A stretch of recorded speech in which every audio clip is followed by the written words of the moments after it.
আসসালামু আলাইকুম ওরহমতুল্লাহি ওবরাকাতুহ। সম্মানিত দর্শক শ্রোতাবৃন্দ, চাটগাঁইয়া আড্ডাঘরের পক্ষ থেকে স্বাগতম। আশা করি আপনারা সকলে ভালো আছেন। আমি আলহামদুলিল্লাহ ভালো আছি। আজকের ওয়াদা ভঙ্গের দ্বিতীয় পর্ব নিয়ে কথা বলবেন আমাদের সকলের প্রিয় ভাই আব্দুল খালেক। আমি ভাইকে তার মূল্যবান বক্তব্য রাখার জন্য চাটগাঁইয়া আড্ডাঘরের পক্ষ থেকে সবিনয় অনুরোধ জানাচ্ছি। আসসালামু আলাইকুম ওয়া রাহমাতুল্লাহি ওয়া বারাকাতুহু। ইন্নাল হামদুলিল্লাহি নাহমাদুহু ওয়া নাস্তাঈনুহু ওয়া নাস্তাগফিরুহু ওয়া নাউযু বিল্লাহি মিন শুরুরি আনফুসিনা ওয়া মিন সাইয়্যাতি আমালিনা। من يهد الله فلا مضل له ومن يضلله فلا هادي له. أشهد أن لا إله إلا الله وحده لا شريك له وأشهد أن محمدا عبده ورسوله صلى الله عليه وعلى آله وأصحابه وبارك وسلم. আম্মা বাদ। সম্মানিত চাটগাঁইয়া আড্ডাঘরের দর্শক শ্রোতাবৃন্দ, আপনারা সবাই কেমন আছেন? আশা করি আপনারা সবাই ভালো আছেন। আমিও আলহামদুলিল্লাহ আল্লাহর রহমতে ভালো আছি। আমরা প্রথম পর্বে কথা বলেছিলাম ওয়াদা ভঙ্গের পরিচয় নিয়ে। আজকে ইনশাআল্লাহ আমরা কথা বলার চেষ্টা করব ওয়াদা সম্পর্কিত আয়াতসমূহ নিয়ে। আল্লাহ তাআলা পবিত্র কোরআনে ওয়াদা সম্পর্কে কি আমাদেরকে জানিয়েছেন তা আমরা জানার চেষ্টা করব ইনশাআল্লাহ। আল্লাহ তাআলা আমাদেরকে তৌফিক দান করুন মনোযোগ দিয়ে শোনার জন্য, আমিন। তাহলে আমরা আর কথা না বাড়িয়ে সরাসরি আলোচনায় প্রবেশ করি। কিয়ামত দিবসে প্রত্যেক মানুষকে ওয়াদা সম্পর্কে জিজ্ঞাসা করা হবে। আল্লাহ তাআলা বলেন, আউযু বিল্লাহি মিনাশ শাইতানির রাজীম।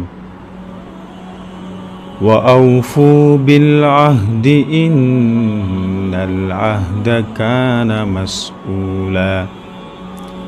وأوفوا بالعهد আর তোমরা ওয়াদা পূর্ণ করো।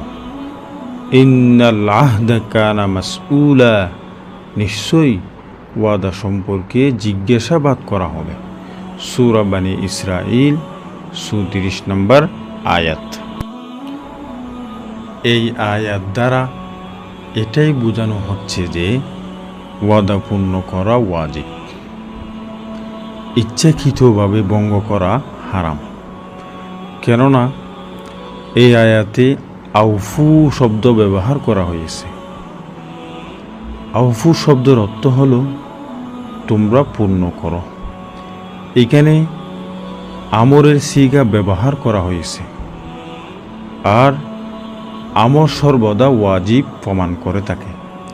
তাছাড়া ওয়াদা ভঙ্গ করা হারাম ও শাস্তিযোগ্য অপরাধ হওয়ার কারণেই আয়াতের পরবর্তী অংশে অত্যন্ত সতর্ক করে বলে দেয়া হয়েছে যে ইন্নাল আহদা কানা মাসউলা নিশ্চয়ই ওয়াদা সম্পর্কে তোমাদেরকে জিজ্ঞাসাবাদ করা হবে। অর্থাৎ তোমরা দুনিয়াতে যেসব ওয়াদা করেছিলে তা যথাযথভাবে পালন করছো কিনা কিয়ামতের ময়দানে সে বিষয়ে তোমাদেরকে জিজ্ঞাসা করা হবে, এবং দোষী সাব্যস্ত হলে শাস্তিও প্রদান করা হবে।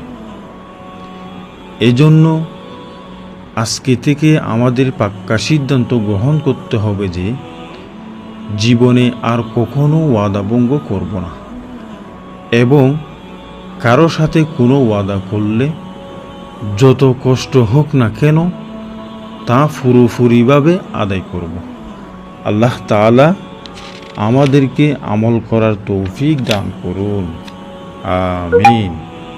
ওয়াদা ভঙ্গ করলে অবশ্যই তাকে শাস্তি ভোগ করতেই হবে। আল্লাহ তাআলা বলেন, আউযু বিল্লাহি মিনাশ শাইতানির রাজীম।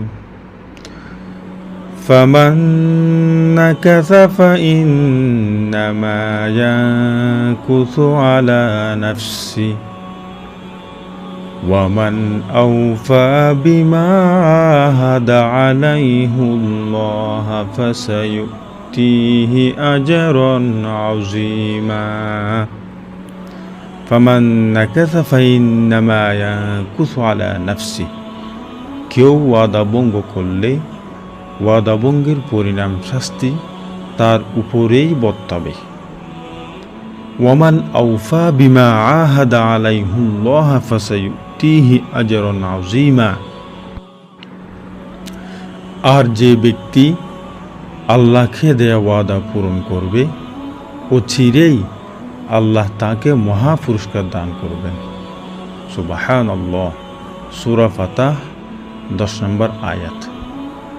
আল্লাহ তাআলা যাকে মহা পুরস্কার দান করবেন বলছেন, সেটা কি মিথ্যা হবে?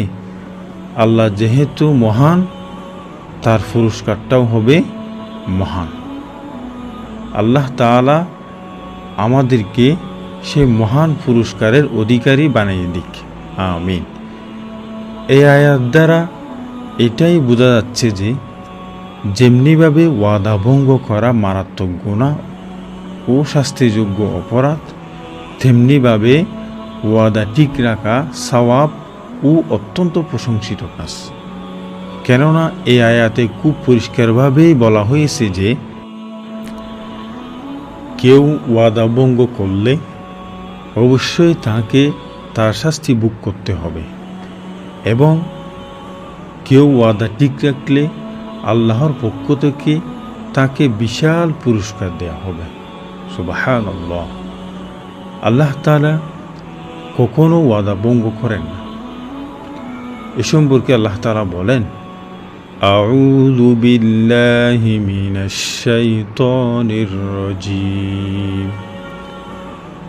ওয়াদাল্লাহি লা ইউখলিফুল্লাহু ওয়াদাহু ওয়ালাকিন্না আকসারান নাসি লা ইয়ালামুন।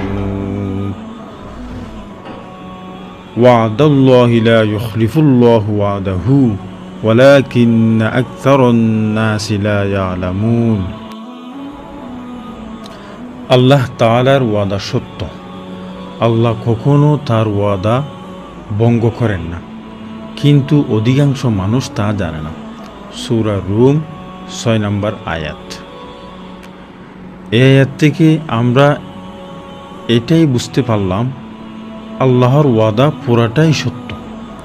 তিনি কখনো ওয়াদা ভঙ্গ করেন না। এবং অপর আয়াতে বলা হয়েছে যে আল্লাহ ওয়াদা ভঙ্গকারীকে পছন্দও করেন না। এসব আয়াত দ্বারা মূলত এই বিষয়টি বোঝানো হচ্ছে যে আল্লাহ নিজে যেহেতু ওয়াদা ভঙ্গ করেন না এবং ওয়াদা ভঙ্গকারীকে পছন্দও করেন না, সেহেতু কিয়ামতের ময়দানে তিনি কখনো ওয়াদা ভঙ্গকারীদেরকে ক্ষমাও করবেন না। আল্লাহ সুবহানাহু ওয়া তাআলা আমাদেরকে ওয়াদা ভঙ্গকারী না বানিয়ে ওয়াদা রক্ষাকারী বানিয়ে দিক, আমিন। আজকের মতো আমরা এখানেই শেষ করলাম।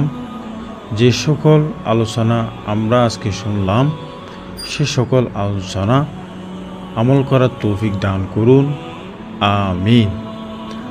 আর নিত্য নতুন ভিডিও পেতে চাইলে আমাদের চাটগাঁয়া আড্ডাঘর নামক চ্যানেলটিকে সাবস্ক্রাইব করে আমাদের পাশে থাকুন।